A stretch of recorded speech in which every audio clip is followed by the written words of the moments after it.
বন্ধুরা, তোমরা কি এই টাইগার মামাকে চেনো? এনার সাথে তোমাদের পরিচয় হয়েছে? ইনি একজন খুব উপকারী পশু। তিনি সকলের উপকার করে থাকেন। একদিন তিনি এক বৃদ্ধকে সাহায্য করলেন। বৃদ্ধটি খুব একা ছিল এবং বৃদ্ধটির মনে অনেক কষ্ট ছিল। বৃদ্ধটির বাসায় কেউ ছিল না।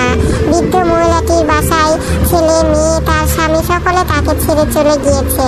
তাই বৃদ্ধ মহিলাটি সকল কাজকর্ম করতে অক্ষম, কিন্তু তাকে দেখার কেউ ছিল না।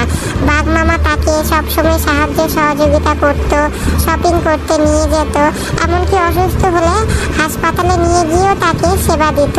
আমাদের সকলের উচিত এরকম সকলকে সাহায্য সহযোগিতা করা, তাহলে আমরাও একে অন্যের সঙ্গে মিলেমিশে থাকতে পারবো। আমার সঙ্গে কে কে একমত পোষণ করবেন তারা কমেন্টসে জানাবেন এবং এখানে লাইক এবং সাবস্ক্রাইব করে দিবেন।